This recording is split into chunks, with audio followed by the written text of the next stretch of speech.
Boa tarde a todos. Que a doce paz do Mestre Jesus se faça presente. É sempre uma satisfação, uma alegria muito grande nos reunirmos nas tardes de domingo em torno do Evangelho de Jesus. E para a nossa harmonização, a nossa preparação íntima, antes da prece, a gente vai fazer uma leitura do livro Pão Nosso, da série Emmanuel, a lição 87, intitulada Pondera Sempre. É uma passagem de Paulo a Timóteo, capítulo 2, versículo 2. E diz assim: E o que de mim, diante de muitas testemunhas, ouvistes, confia a homens fiéis, que sejam idôneos para também ensinarem a outros. E Emmanuel nos fala desse versículo, dizendo o seguinte: os discípulos do Evangelho, no Espiritismo cristão, muitas vezes evidenciam insofreável entusiasmo, ansiosos de estender a fé renovada, contagiosa e ardente.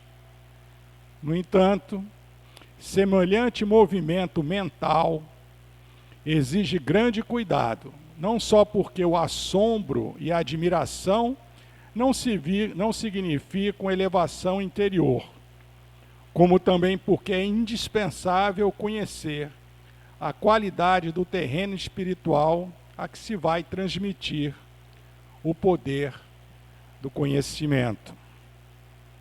Claro que não nos reportamos aqui ao ato da semeadura geral da verdade reveladora, nem à manifestação da bondade fraterna, que traduzem nossas obrigações naturais na ação do bem. Encaremos, sim, a necessidade de cada irmão governar o patrimônio de dádivas espirituais recebida do plano superior, a fim de não relegar valores celestes ao menosprezo da maldade e da ignorância. Distribuamos a luz do amor com os nossos companheiros de jornada. Todavia, defendamos o nosso íntimo santuário contra as remetidas das trevas.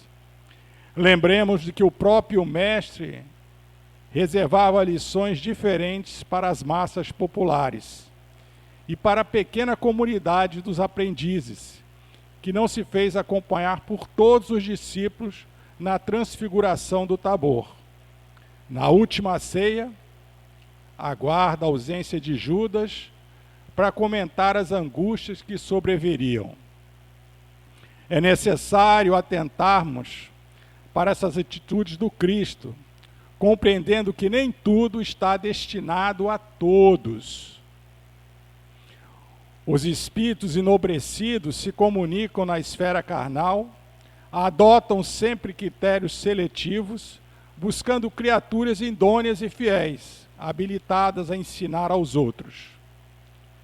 Se eles, que já podem identificar os problemas com a visão iluminada, agem com prudência, nesse sentido, como deverá vigiar o discípulo que apenas dispõe dos olhos corporais? Trabalhemos em benefício de todos. Estendamos os laços fraternais, compreendendo, porém, que cada criatura tem o seu degrau na infinita escala da vida. Essa lição merece a gente refletir. A espiritualidade só vai nos ajudar na nossa caminhada evolutiva no sentido da gente expandir as lições do Evangelho de Jesus, se nós merecermos, se nós já tivermos maturidade. E todos aqueles com quem fazem parte do nosso dia a dia, também temos que levar em conta essa questão, porque cada um tem a sua maturidade, para que a gente possa sedimentar nos corações daqueles que amamos, de forma gradual, os ensinamentos do Mestre Jesus, para que não se perca. Ele é muito claro quando diz aqui que a espiritualidade que tem a visão espiritual exerce esse processo seletivo, que dirá a nós que só temos a visão do corpo físico, que a gente tem essa sensibilidade. E nós só conseguiremos alcançar esse processo se nós nos evangelizarmos. E por isso aqui estamos na tarde de hoje. Vamos então fazer a nossa prece para nos conectarmos com os nossos mentores, com os nossos anjos da guarda, com todos aqueles que fazem parte do nosso círculo, do nosso meio ambiente, para que essas lições que aqui serão proferidas à luz do Evangelho, à luz da doutrina dos Espíritos, possam verdadeiramente sedimentar em nossos corações e que possam dar frutos de atitudes renovadoras no nosso dia a dia. Ilumina o nosso irmão Moacir, para que ele possa trazer, com muita segurança, as lições que ele estudou e nos traz com muito carinho na tarde de hoje. Isso posto, pedimos a permissão para iniciarmos o nosso Evangelho, dizendo graças a Deus. Que assim seja. Meus amigos e irmãos, que a paz do meio Rabi da Galileia se faça com todos, hoje e por todos sempre. É uma alegria para nós outros estarmos nessa casa de oração e trabalho. Às vezes a gente chega meio acabrunhado, né? Meio preocupado com a vida, sem ânimo, e a gente atravessa aqueles portões. No primeiro abraço que a gente recebe, foi embora tudo isso. No primeiro sorriso que se estampa no rosto daquele que nos recebe, volta a nossa alegria. E a gente continua como se nada tivesse acontecido, não é? Pode ser até que ao sair daqui a gente ainda sinta o restinho das coisas, mas enquanto aqui estivermos, isso tudinho fica lá fora, para que a gente possa concentrar a nossa atenção nesse tema extraordinário. E nós vamos conversar hoje, nessa época tão propícia às nossas reflexões, não é? A época de muita alegria, não é? Eu fico imaginando quando os 3 reis magos foram visitar Maria e José, não é? Na manjedoura, e aí ao chegar lá, que eles viram no braço tudo aquilo, ele ia dizer: nasceu Jesus. Simeão também um outro, não é? Um outro dedicado trabalhador do Cristo, que se empenhava em acolher as pessoas que iam ao templo. Ele tinha ouvido através da sua mediunidade os seus benfeitores dizerem que ele não morreria enquanto não visse o Messias, meio Rabi da Galileia, nosso Senhor Jesus Cristo.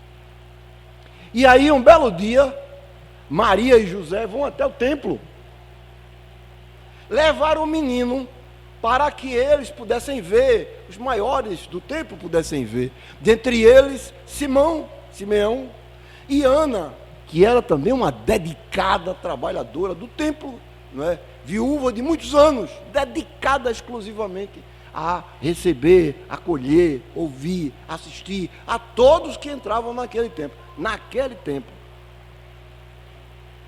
Então chega Maria com Jesus nos braços, e aí o primeiro que encontra é quem? Simeão. Simeão pega no menino, olha no menino e diz: Senhor, a tua promessa foi cumprida, agora despede em paz esse teu servo. Ou seja, ele viu o Messias, identificou o Messias ainda menino, nos braços de Maria, e depois nos seus braços, quando ele acolheu. Imagina a emoção deste homem. Eu acho que se ele tivesse algum problema de coração, ele apagava logo ali. Uma emoção imensa. Então chega nessa época, é a época da alegria em nosso coração. Não é? Aquela alegria diferente, não é só aquela alegria porque viu um sinozinho batendo, né? Porque eu vi um chocalhazinho, né? Coisas que acontecem nessa época, né? Não. Mas uma alegria dentro do coração, uma alegria onde o Pai Celestial se lembrou de nós e enviou o seu Filho muito amado, nosso Senhor Jesus Cristo. Um Filho iluminado, um Filho só luz, que era Jesus. Jesus não tinha pecado. Jesus é e continua a ser puro, meus irmãos, puro. Ele não merecia nada daquilo que aconteceu na vida dele, mas para dar o exemplo, para transmitir a vontade do Pai para os homens, ele se imolou em tudo isso e terminou na cruz, como todos nós sabemos, sem nada dever, sem ter cometido nenhuma infração, não é? Porque a cruz era uma pena de morte na época, era o apedrejamento e a crucificação era as penas de morte da época. Então, colocado isso para ter uma ideia de onde surgiram esses dois assuntos, não é? A gente vai falar primeiro da anunciação da vinda de Jesus. Jesus não tinha vindo ainda. A Maria, a sua mãe, e depois a alegria de Maria, não é? O anjo anuncia a Maria e Maria recebe aquela tarefa dificílima, por sinal, com alegria no seu coração. Aí vem o cântico de Maria. O cântico de Maria é o cântico da alegria. Meus irmãos, Maria mostra para nós a sua alegria, a alegria de ter recebido do alto, porque foi um anjo iluminado que veio até ela e falou a ela, não é, da tarefa que ela teria de cumprir. Então a gente colocou, abrindo nosso trabalho, uma mensagenzinha para se relacionar com a vinda de Jesus, o Natal de Jesus. É uma mensagem, é uma poesia de Mirtes Matias. Nós adaptamos essa poesia, não é? E ela continuou com o nome que Mirtes colocou: Deixa Cristo nascer. Diz ela: desce a noite lenta sobre a terra, bela e triste, quase real. Bela demais em seu sublime encanto, triste demais para nascer um santo nesse dia de Natal. O santo é Jesus. Então, assim foi na sua visão, não é? A chegada de nosso Senhor Jesus Cristo, não é? Ele chega de uma forma lenta, não aconteceu nada, ninguém nem sabia que era ele, não é? Jesus chega, encontra uma situação política no seu local de onde viviam seus pais, Maria e José, não é? E toda aquela população, aquele povo, não é? Uma pressão política muito grande, não é? Onde o povo estava espremido, não é? Espremido de impostos, os mais variados. Então, desce a noite lenta sobre a terra, bela e triste, quase real. Bela demais em seu sublime encanto, triste demais para nascer um santo, nasce Jesus no dia de Natal. A anunciação de Jesus. Como é que foi a anunciação de Jesus? Não é? Então, primeiro, a anunciação de Jesus foi para Maria. Quem era Maria? Não é? A gente foi buscar algumas informações, assim, passando por cima, né? Por cima, para que a gente tivesse uma ideia de Maria. Como seria essa Maria? Não é?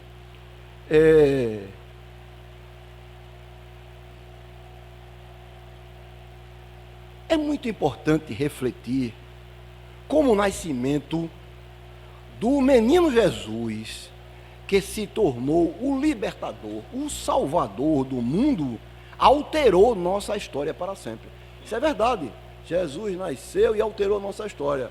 A história agora passou a ter um referencial antes dele e depois dele, não é? Antes de Jesus e depois de Jesus, antes do Cristo e depois do Cristo. Então, foi um marco para a humanidade. Quer as pessoas entendam, não entendam, quer queira, quer não queira, quer ache bonito ou quer ache feio, é um marco histórico. A chegada de Jesus entre os homens.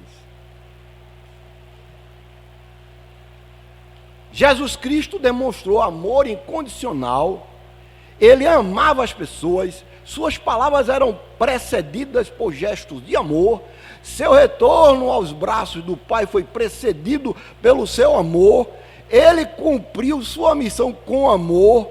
Para Jesus, tudo começava com amor. Onde está escrito essas coisas, irmão? Assim? Está em João capítulo 13, versículo 1.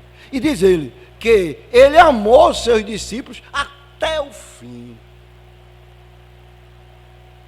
Aqueles discípulos que ele escolheu.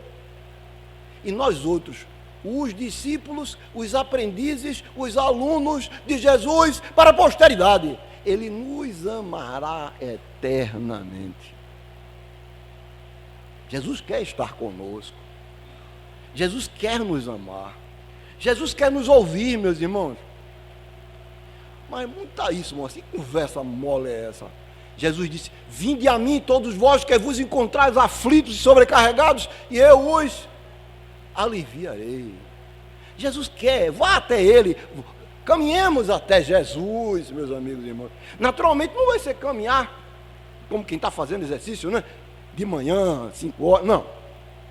É caminhar aqui dentro do nosso coração, caminhar na nossa consciência, caminhar até Jesus, é ir na busca dos ensinamentos de amor que o Pai Celestial fez com que Ele fosse o veículo para chegar até nós outros. Muito bem, meus amigos, meus estimados irmãos. Não é?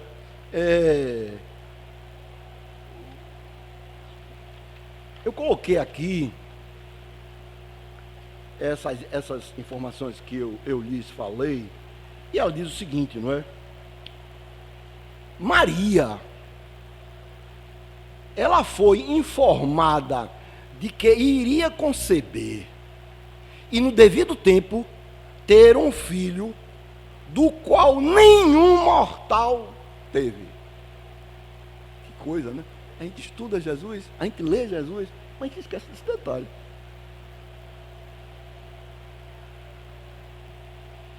E respondendo ao anjo, o anjo Gabriel foi até Maria, vindo com o recado do Pai Criador de todas as coisas. Esse anjo aparece no Novo Testamento, aparece no Velho Testamento, em momentos extraordinários, né? Ele aparece a Zacarias e diz que Isabel, sua mulher, que não podia conceber, iria ter um filho. Aí Zacarias, já velho também, como é que ele ia acreditar nisso, né? Só que Isabel concebeu um filho. E Zacarias ficou tão alegre que queria colocar um nome no filho. Aí o anjo Gabriel apareceu para ele e disse: você vai ficar sem falar até o dia que esse menino nascer. E você vai receber o nome dele. E aí ele ficou mudo até o dia do nascimento do filho dele, não é? Que foi João o Batista. No Novo Testamento tem dois João que são assim bem colocados para o nosso conhecimento e estudo dos seus ensinamentos, que é João Batista, ele, e que é João o Evangelista, aquele que Jesus convidou, não é? O mais jovem dos discípulos que Jesus convidou, não é? Às margens do Lago da Galileia. Muito bem. Então, nasceu na pequena cidade de Belém e marcou para sempre a história do mundo. O menino que nasceu em Belém não era apenas mais um menino a nascer, mas sim o Filho de Deus, o Filho muito amado de Deus, nosso Senhor Jesus Cristo, o Filho único, unigênito de Deus, nosso Senhor Jesus Cristo. O anjo Gabriel, mensageiro celestial, foi enviado a uma jovem de nome Maria, que morava em Nazaré, uma cidade da Galileia. A saudação do anjo, honrando e abençoando-a, fez com que Maria se maravilhasse e se perturbasse, estremeceu, não é? Apareceu um anjo a Maria. Maria era uma menina de 14, 15 anos, meus irmãos. A gente tem os nossos filhos com 14, 15 anos, a gente pode olhar, pode até ter um tamanho imenso, mas a cabeça ainda é de um adolescente, não é? É de um adolescente. E muitas vezes não está preparado ainda para receber essas notícias tão sérias, não é? Tão importantes quanto essa da vinda de Jesus. Através dela, visto ainda mais que ela não tinha concebido, ela não teve relação com o seu prometido noivo. Na época era noivo ainda, não tinha casado, José. Que coisa, não é? E ela conversa sobre o anjo, sobre isso. Veja só, a gente fala de mediunidade, mediunidade é coisa de espírita. Mas está aqui no Novo Testamento, né? Isso está em Lucas. Eu até esqueci, me perdoe, não é, de dizer onde está essa minha conversa toda. Ela está em Lucas, o capítulo 1, versículo 26 a 38, está a anunciação, que eu vou lê-la mais na frente. Em seguida, está ainda no capítulo 1, versículo 46 a 55, que é a anunciação, que também vou lê-las para a gente refletir junto, e a gente tirar alguns ensinamentos para a atualidade, tirar para nós daquilo que aconteceu lá atrás, antes da chegada de Jesus, não é? Muito bem, então, a saudação do anjo a Maria foi honrando-a e abençoando-a, fez com que Maria se maravilhasse e se perturbasse. Salve agraciada. Imaginou um negócio desse? O anjo Gabriel era aquele espírito super luminoso. Para vocês terem uma ideia disso, porque ele apareceu para Maria, não é? E apareceu também logo depois que Jesus Cristo foi tirado da cruz e foi colocado na pedra lá no túmulo de Arimateia. Era dele, não era de Jesus. Os discípulos não tinham dinheiro para comprar um túmulo naquela época? Não tinha. Um túmulo normalmente era uma escavação dentro de uma rocha, e dentro da rocha se preparavam algumas coisas para receber, não é? A pessoa que havia desencarnado. Pois bem, ele chega lá, as amigas de Jesus, não é? Maria, Madalena e as outras colegas, tinham comprado um perfume caríssimo na época. Parece-me que ainda é até tão caro assim hoje. Chama-se perfume de puro nardo. Perfume de nardo. E isso era uma tradição, porque as pessoas colocavam perfume em cima daquele que havia desencarnado, que havia morrido, não é? Para não exalar mais mau cheiro. E para Jesus ela comprou o que era mais caro, porque Jesus, na visão dela, merecia isso. E quando ela chega lá, cadê Jesus? Não estava mais na pedra, Jesus. Perguntou ao soldado. E lá estava, escrito lá no Novo Testamento, brilhando como um sol, o anjo Gabriel, novamente aparecendo, o anjo Gabriel, né? Dizendo que Jesus não estava mais ali, e que Jesus iria aparecer para ela em outro lugar. E nem se esperou nem isso, porque por trás dela estava Jesus, quietinho, já no plano dos espíritos, não é? Já no plano dos espíritos. Olha, Jesus apareceu para elas, se materializou para elas. Está escrito lá, não é só a gente ir lá e ver que isso está escrito, não tem invenção não. E dá para ela a saudação dos cristãos da época. Deus convosco. E ela ficou encantada. Aquela voz ela conhecia, aquela saudação ela conhecia. E ela vira-se, está lá Jesus. Ela tenta pegar na mão de Jesus, Jesus diz a ela para ela não pegar ainda. Não é? Ainda não é tempo, a mão dele ainda estava apresentando o furo, não é?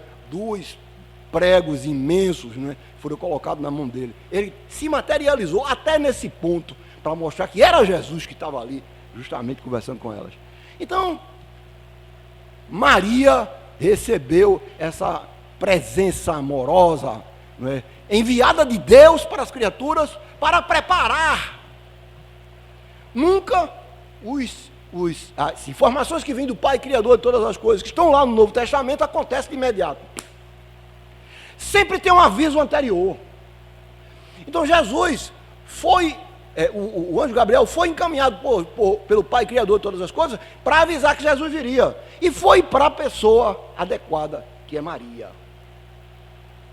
Maria, essa jovem que recebeu, não é, a missão, acatou a missão sem saber de nada, sem achar que não tinha condição, e ela recebeu com carinho e amor. A gente vai ver com o cântico dela, o cântico de alegria dela de ter recebido essa tarefa, não é?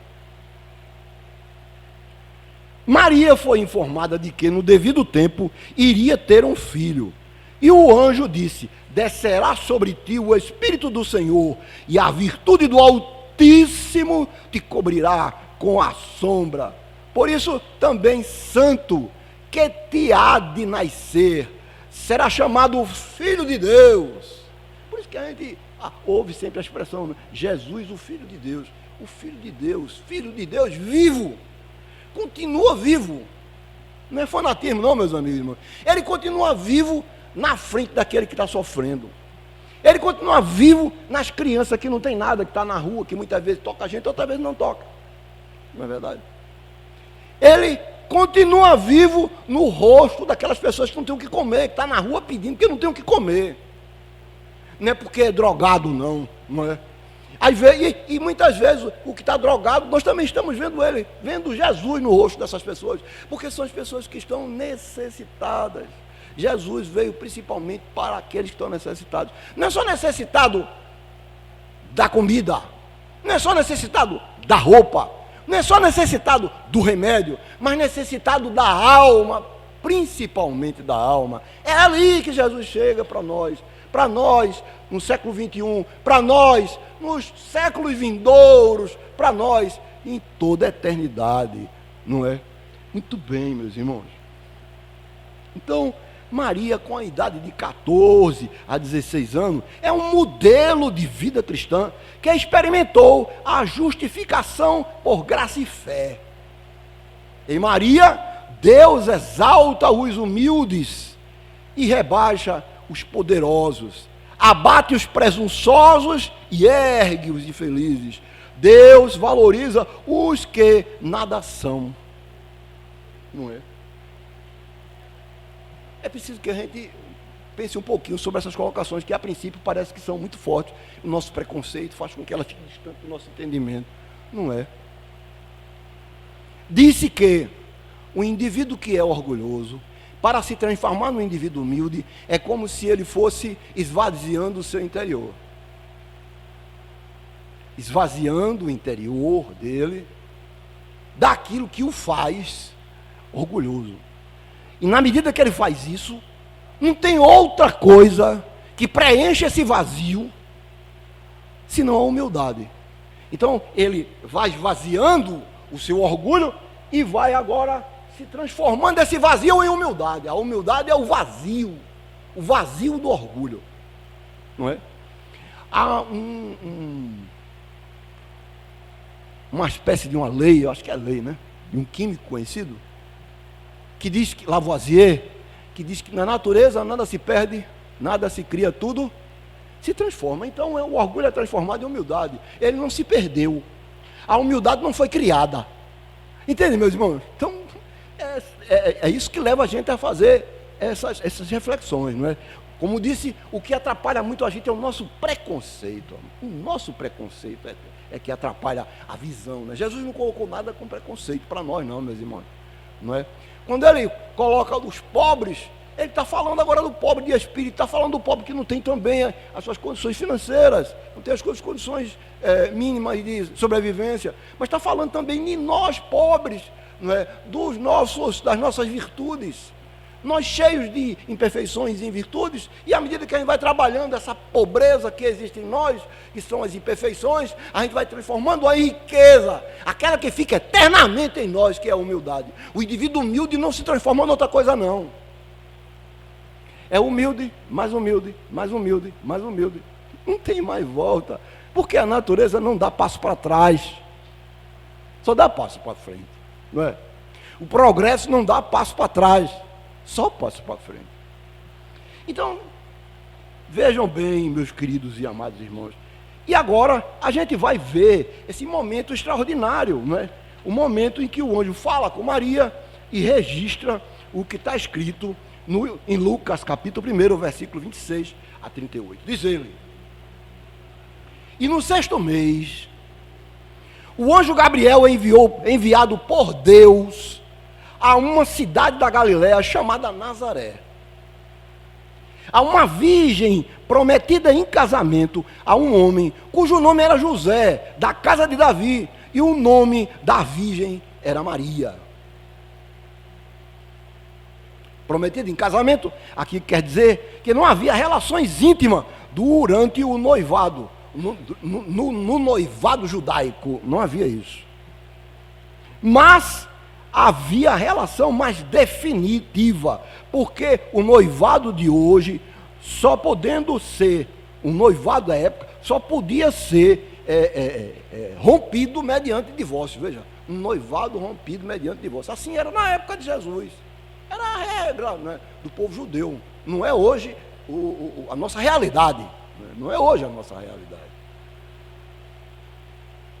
Prossegue o nosso irmão Lucas, diz ele: e entrando o anjo onde Maria estava, disse: alegre-se, agraciada, o Senhor é contigo, bendito és tu entre as mulheres. E vendo ela, perturbou-se muito com aquelas palavras, e pensando no que podia significar essa saudação, disse-lhe então o anjo: Maria, não temas, porque você foi agraciada por Deus, e eis que em teu ventre conceberás e darás à luz um filho, e darás o nome de Jesus. Jesus, Jesus. Ele será grande e será chamado Filho do Altíssimo, e o Senhor Deus lhe dará o trono de seu pai Davi, e reinará para sempre sobre o povo de Jacó, e o seu reino jamais terá fim. O reino de Jesus é o reino de Deus, o reino do bem, do amor, da caridade, jamais terá fim. Não adianta aparecer alguém que intente contra a destruição desses parâmetros tão importantes, não é? Porque eles não acontecem pela mão dos homens, não é da permissão dos homens, não é da vontade dos homens, é da vontade de Deus. E reinará para sempre sobre o povo de Jacó, e seu reino jamais terá fim. Perguntou Maria ao anjo: como se dará isso, visto que eu sou virgem? E respondendo o anjo, disse-lhe assim: descerá sobre ti o Espírito Santo, e o poder do Altíssimo se cobrirá com a tua sombra. Assim, aquele que de ti há de nascer será chamado Santo, Filho de Deus. Porque para Deus nada é impossível. Isso é outra coisa que a gente não pode esquecer, meus irmãos.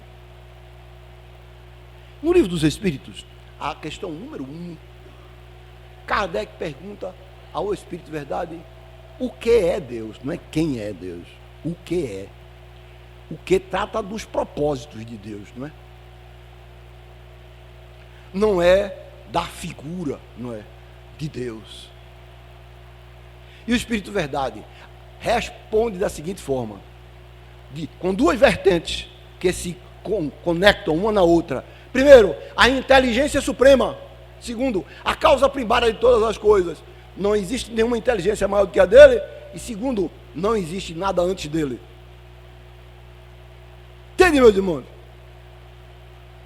Então, É por isso que ele define o quê.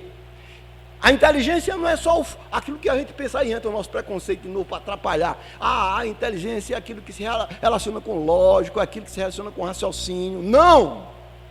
A inteligência são atributos da divindade. Tudo em situação suprema. Inigualável. Inigualável. Porque se for igual, esse que se iguala a esse será Deus. É ou não é? Na Grécia tinha tantos deuses que ainda aparecia o Deus dos deuses, não é? Que era Zeus. Zeus era o Deus dos deuses. Olha, isso é invenção do homem, né? Naturalmente, para tentar criar uma máquina, não é?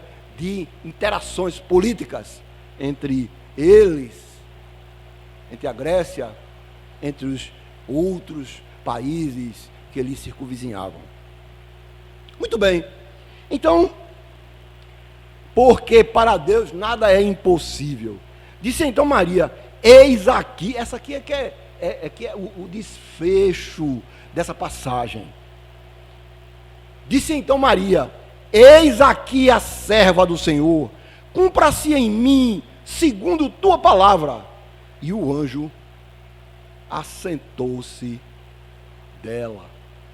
Então veja, meus irmãos, ela assumiu, né?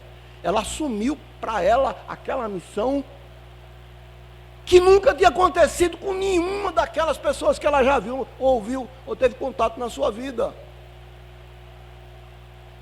Entendi? Então,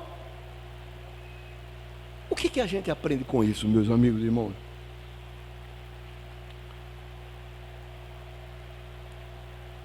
Qual a importância dessa anunciação para a gente hoje no século 21?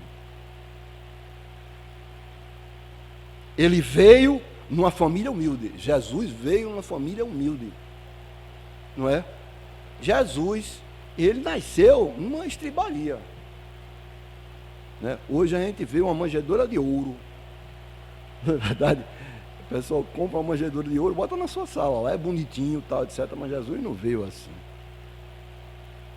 Uma estribaria é um local fétido, meus irmãos. Não é? Ou não é? Lá tem os animais. O povo daquela época criava muita ovelha. Não é? Poucos gados e muitas ovelhas. Um local que só fazia silêncio algumas horas da noite, que era quando os animais dormiam. Um local que tinha uma poeira muito grande, porque o que se ofertava para aqueles animais não era capim verde, não tinha capim verde naquela região.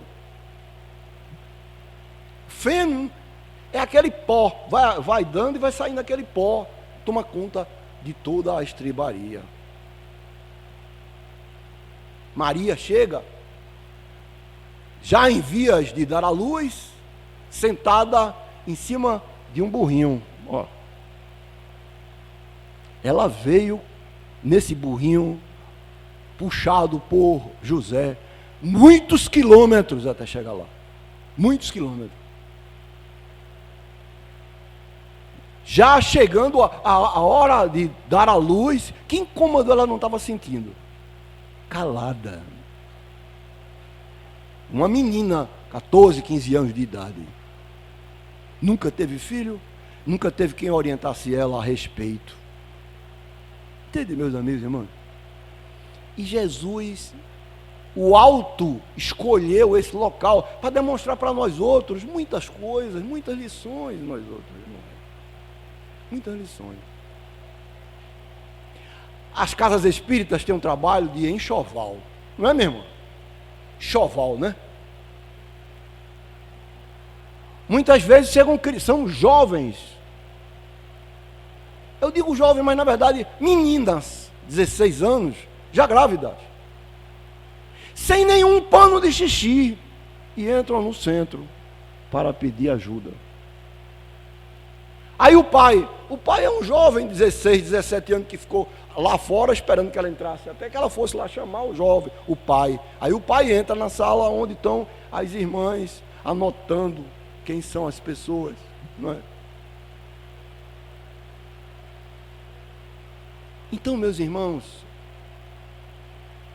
são esses nossos irmãos que estão chegando, que muitas vezes são aqueles que irão perlustrar por carreiras que vai levar benefício à humanidade lá na frente, não é? São raros. Mas como vocês sabem quais são? Você vai ter de acolher a todos. No meio daquele todos, está lá ele. E Jesus chega sozinho. Ele, a mãe, o pai e os animais. Uma condição muito humilde. Mas os animais estão ali com uma tarefa. Os animais estão cedendo o leite para ele tomar, se alimentar, enquanto o menino, o bebê ainda é. Os panos estão ali para lhe envolver e aquecê-lo, ainda pequeno. E vocês sabem que naquela terra à noite faz um frio incrível. De dia é um calor que torra, de noite é um frio incrível. Tu vejam, meus amigos, como tudo é pensado, não é? Jesus, o meigo Rabi da Galileia, o filho unigênito do Pai, chega dando exemplo de pequenez perante os homens e de grandeza, porque a grandeza que existe dentro de nós, a grandeza do bem, do amor e da caridade, jamais será diminuída, jamais será diminuída. Entende? O que diminui são as nossas imperfeições, são os nossos vícios, mas as grandezas da alma jamais se diminuirá, só faz crescer dentro de nós. O indivíduo, se é bom, vai ficar mais bom, mais bom, mais bom, mais bom. Então, esses exemplos maravilhosos, meus amigos, meus amados irmãos. E tem mais, é algo da chegada compartilhada, porque aquela estrela que se fala, a estrela de Belém, não é verdade? Às vezes as pessoas dizem, mas aquilo ali foi de uma época, não é? Tem uma ocasião do tempo que aquela estrela aparece, mas uma estrela chega tão perto, para que seja vista, para que se desloque a estrela na direção de onde está Jesus, é muito entender do acaso, que não existe. Aparecer só para 3 homens, porque não apareceu para as outras pessoas que moram por perto? Não é verdade. E aí se dirigiu na direção de onde Jesus estava, até chegar à sua manjedoura, não é? E ficaram tudo calados, porque Herodes, que soube que um rei viria, Herodes estava preparado para matar as crianças que nascessem naquela época, porque seriam os reis mais na frente, e agora o rei iria ameaçar ele.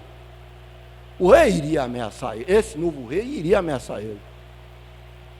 Mas as pessoas estavam sabendo que o rei viria por uma promessa do profeta Isaías, séculos antes da vida de Jesus. Que coisa maravilhosa, meus irmãos. Isaías já havia predito a vinda de Jesus séculos antes. Então, meus queridos, meus amados irmãos, a importância do nascimento de Jesus. Ele veio numa família humilde, nasceu num estábulo e se deitou numa manjedoura.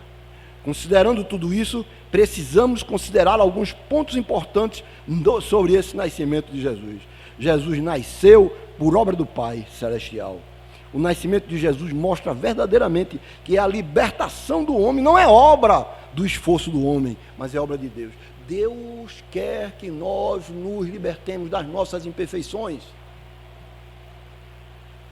No popular, é Deus que quer que nos libertemos do nosso pecado. O que é pecado? Mas as nossas imperfeições são aquelas que se colocam 180 graus, não é? Diferente daquelas que Jesus, que os Espíritos amigos, em nome do Pai, Criador de todas as coisas, colocam lá os mandamentos maiores, lei de amor, decálogo. Tudo que diverge ali são as nossas imperfeições. Tudo que se alinha ali são as nossas virtudes. Essas são permanentes. Jamais deixará de existir. Então, vê-se, pois, que é obra de Deus. Deus quer isso para nós. Nós não somos abandonados de Deus. Deus quer estar conosco. Deus se alegra quando nós conversamos com Ele. Não é?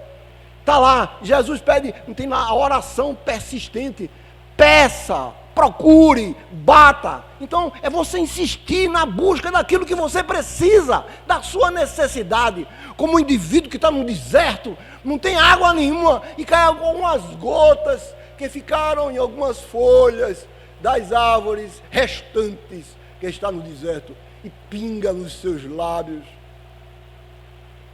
e mata a sua sede. Então, são coisas pequenas que vão acontecendo na nossa vida, tal qual essa gotícula de água que cai nos nossos lábios e vai transformando as nossas imperfeições em virtudes para sempre, para a vida eterna. E aí agora Maria recebeu a missão e Maria vai ficar alegre. Ela agora vai fazer o cântico de Maria, meus amigos e irmãos, o cântico de Maria. Depois de tudo isso que ela observou, tem o cântico de Maria. Disse então Maria: a minha alma engrandece ao Senhor, e o meu espírito se alegra em Deus, meu Salvador, porque atentou na baixeza da sua serva, pois eis que desde agora todas as gerações me chamarão de bem-aventurada, porque me fez grandes coisas o poderoso, e santo é o seu nome, e a sua misericórdia é de geração em geração sobre os que o temem. Com o seu braço agiu valorosamente, dissipou os soberbos no pensamento de seus corações, depois dos tronos dos poderosos, e elevou os humildes, encheu de bens os famintos, e despediu vazios os ricos, auxiliou a Israel, seu servo, recordando-se da sua misericórdia, como falou a nossos pais, para com Abraão e sua posteridade, para sempre, eternamente, sem fim como uns diz outros, infinitamente como outros dizem, não é? Então a alegria de Maria é uma oração de louvor, um canto de exaltação. A própria palavra significa engrandecer. Quando o oramos, proclamamos a grandeza de Deus em nossas vidas, agradecendo e orando ao Senhor por sua providência. Que ensinamentos Maria deixa para nós em seu cântico? Maria fomenta na alma a alegria, o nascimento de Jesus é momento para alegria. Não fiquemos tristes desse dia, que o homem convencionou ser 24, 25 ou qualquer outra coisa, convencionou ser em dezembro ou qualquer outra coisa, porque até hoje ninguém tem nada pesquisado, com fatos e dados a respeito. Continuemos assim, é importante.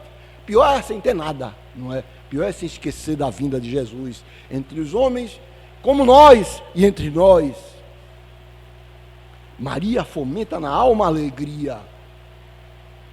Quando procuramos a sua intimidade, leva-nos a Cristo. Ela é mestra de esperança. Isso é interessante também para outros ângulos da nossa vida, meus irmãos.